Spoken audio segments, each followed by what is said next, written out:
Sugeng pepanggihan kanca-kanca. Piye kabare? Apik ya? Ya, muga apik lan bungah kabeh. Senadyan to ana panggebluk sinau daring ana omah, kudu tetep dijaga stamina, kesehatan, lan semangat sinau uga makaryane ya kanca-kanca.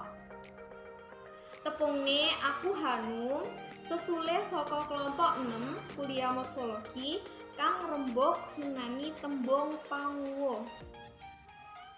Iki kanca-kanca wis nyimak ya, kudu nyimak tenanan lho. Nah, sadurunge mlebu materi pasinaon, aku arep nepungake anggota kelompok 6, yaiku ana Winda Anggraini, NIM 17, ana aku dhewe yaiku Farida Hanum, NIM 18, ana Dewi Sitaresmi Nurdia, NIM 19. Purwaka. Sajroning kagiatan cecaturan antawis masyarakat, mligine ana ing wujud cecaturan verbal iki mesti nuwuhake anane ukara lan tembung. Kaloro unsur kasebut ora bisa dipisah amarga tembung utawa ukara yaiku sawijining wujud basa awak saka menungsa kang mujudake sawijining pangraos utawa ungkapan kang pengen disampaiake dening panutur marang mitra tutur. Salah siji tembung kang asring digunakake yaiku tembung panguwuh. Pancen dasare tembung iku perangan saka ukara, amarga ukara dhewe bisa kawangun saka anane susunan tembung kang teratur lan ora teratur. Panliten migunakake topik iki jalaran tembung panguwuh kuwi tembung kang asring diucapake sajroning kauripan saben dinane karo sapa wae lan ana endi wae.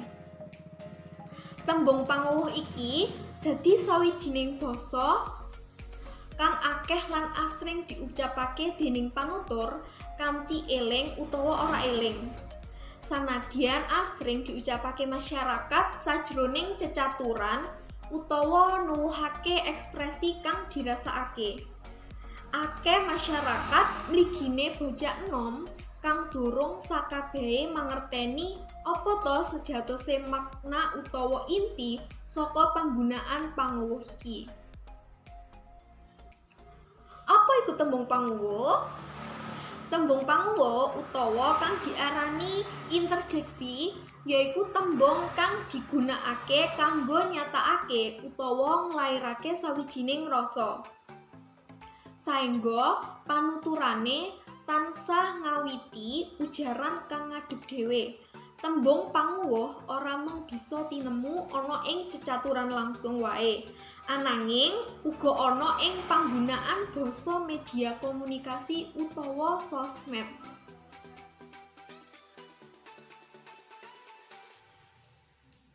Titikane tembung panguwuh. Miturut Damariswara 2020 salebetipun bukunipun ingkang nggadhah irah-irahan belajar basa daerah utawa Jawa ngandharaken menawi tembung panyeru utawa tembung seru inggih menika tembung ingkang dipunginakaken salah setunggaling tiyang kangge nggambaraken isi panggalihipun. Miturut Krida Laksana salebetipun Rawa 2012 ngandharaken bilih interjeksi menika kategori sing tanggung jawab kanggo nyebutake pangrasane pamicara lan wonten ing sintaksis ora ana gandhengane karo tembung liyane sajroné pangucapan. Tembung panguwuh yaiku ukara ekstra amarga mesti ndisiki pocapan minangka panguwuh sing mandiri utawa saka pihake dhewe. Ing iki sing bedahake karo partikel patik sing bisa ditampilake ing bagean pidato gumantung saka tujuane pamicara. Wonten ugi miturut Alwi salebetipun Rawa 2000 ngandharaken interjeksi utawi tembung panguwuh menika tembung tugas sing medharaken ati panutur kanggo nguwatake perasaan ati kayata gumun, sedih, lan jijiki. Wong nggunakake tembung tartamtu ing jejere ukara sing ngemot makna utama sing dimaksud. Contone, ujar yen ayu banget. Sampeyan ayu banget dina iki. Nanging kita wiwiti nganggo tembung panguwuh sing nyebutake perasaan. Oh, sampeyan saiki ayu banget. Iki ora mung ngutarake kasunyatan, nanging uga batine wong sing ngomong.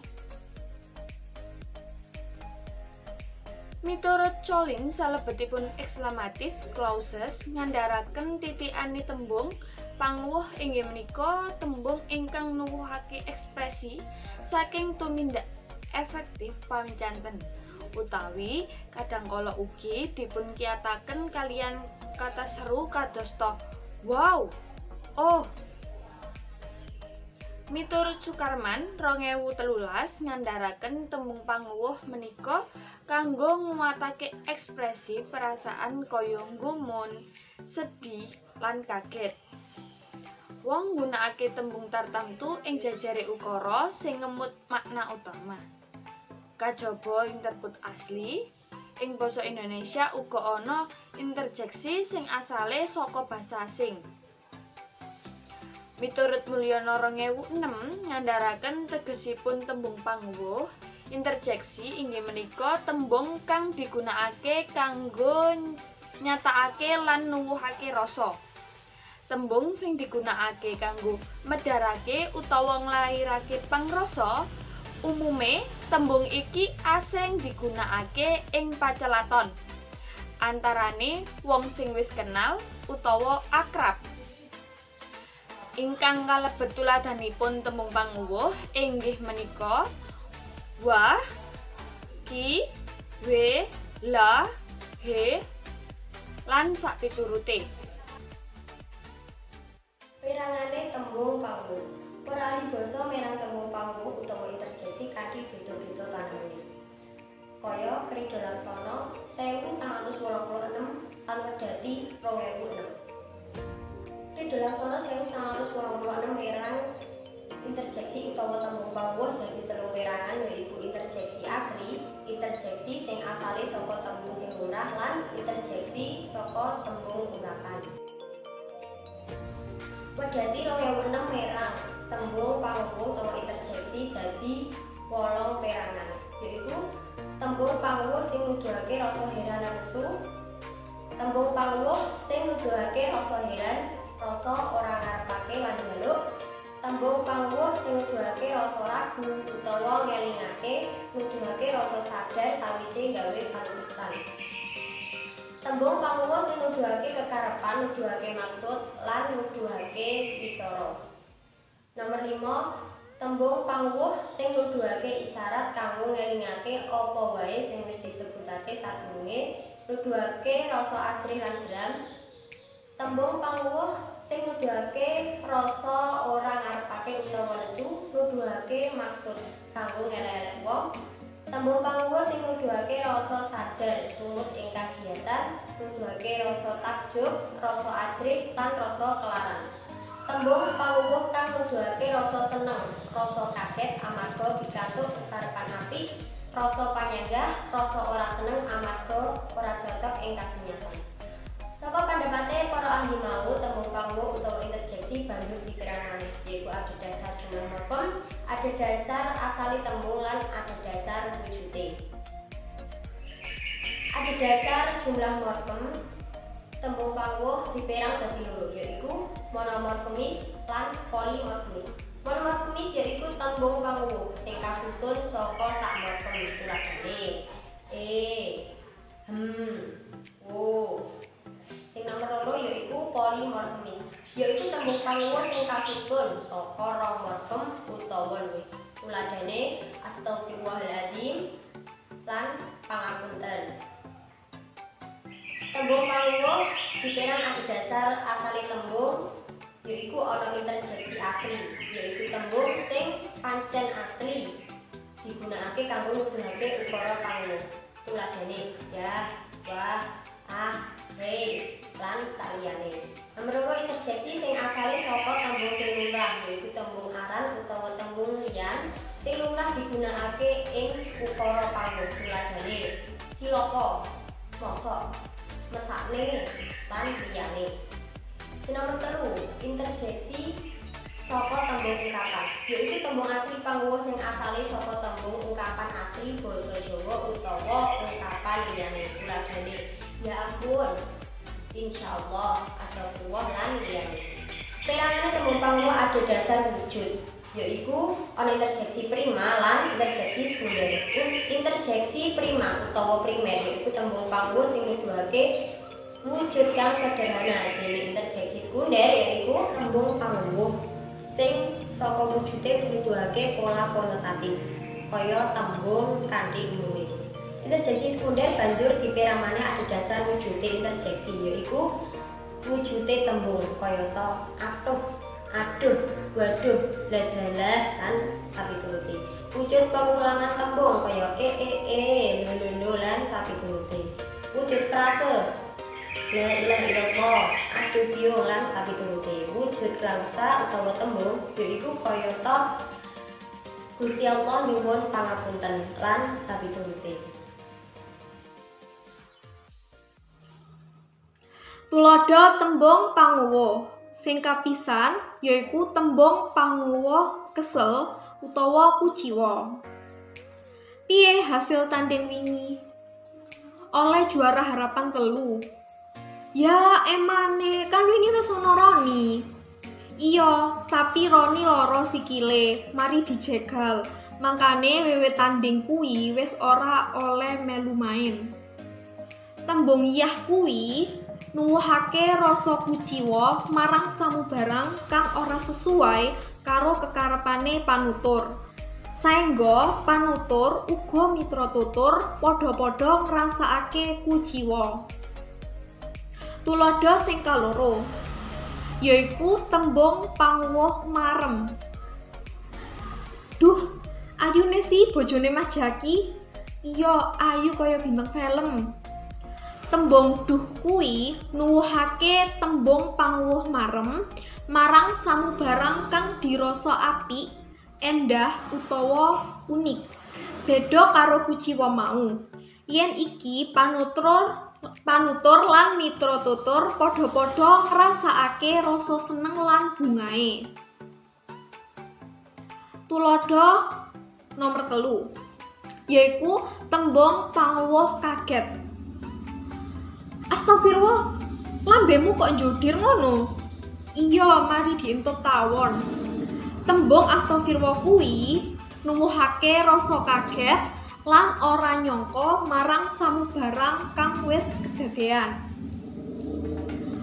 Tuladha nomor 4 yaiku tembung panguwuh nyeluk. Kowe iki ngopo to, Nis? Mbak Tiara kan nyeritakno sepeda elektrik butuh Honda. Aku ora nyebut motor Honda yo, nanging Monda, motor sekaligus sepeda.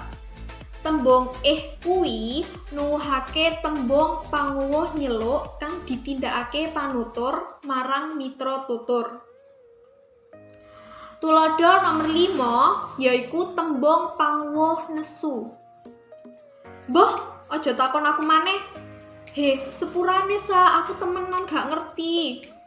Tembung mbah kuwi nuwuhake rasa nesu panutur marang mitra tutur amarga wis nggawe kuciwae panutur. Panutup.